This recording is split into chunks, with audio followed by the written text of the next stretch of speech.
Hey everyone, this is William from Proxywars. Today I'm painting the squad leader of the Kheperou, one of the rebel units from the Netjeret uprising.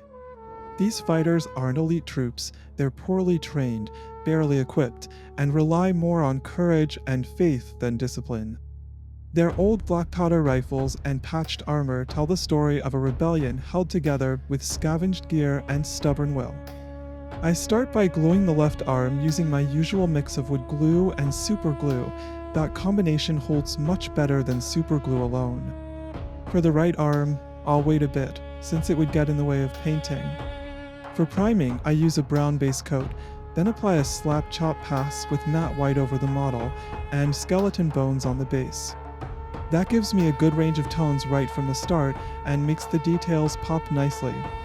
Next, I apply a matte white slap chop on both arms to bring the light back up before painting. I then paint the center of the gun with matte black, well diluted so it doesn't cover the textures. For the skin, I use tanned flesh, also slightly diluted. When I printed and painted the 5 soldiers from the Kheperou squad, I had an extra body and legs on the plate just in case of a failed print. Since none failed later, when I was printing a newer squad, I added the cool arm pose to the plate to complete the miniature and turn it into a sergeant. Once the skin is done, I apply a dry brush of mummy robes over the bandages, scarf, and loincloth. It's a quick step, but it gives a lot of depth right away. One thing I really like about this range is how fully posable the models are, great for conversions or cinematic dioramas. The weapon cables are painted in jungle green. It adds a small organic touch, perfect for this faction that sits halfway between tradition and technology. This time I tried gluing the gun with super glue only, just to see how it goes. I paint the edges of the hood in dragon red to add some contrast. All metal parts, the gun, the belt, and the light chest armor get a coat of grady gold. It's a subtle way to echo the relics of the ancient Khmersep Empire, a touch of nobility in the dust. Well, turns out super glue alone didn't hold, so I went back to my usual mix of wood glue and super glue for the final bond.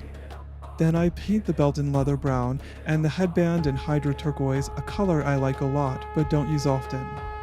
The eyes are done in matte white and matte black, simple but expressive. I also take the chance to retouch the claws. Finally, I apply a flesh wash over the whole miniature to bring out the shadows and tie all the tones together. This is where the miniature really comes to life. The wash unifies all the tones and gives that dusty, worn look, perfect for a rebel army. I totally understand why some people prefer pre-assembled monoblock minis. I've been doing that with other ranges too. It definitely saves time on assembly, but on complex models unlike this one, you end up spending that time back during painting. I finish by painting the rim of the base black, and that's it. The Kheperou squad leader is ready to join his unit. A very simple paint scheme, as always fast, clean, and perfect for an entire squad of Netjeret rebels. I still have a few more minis to add to this army, including some heavier stuff, coming next month. Thanks for watching this tutorial. If you like these miniatures or want to join the Netjeret Rebellion, you can find the files on my mini factory, or follow the Proxywars tribe to stay up to date with all the upcoming releases.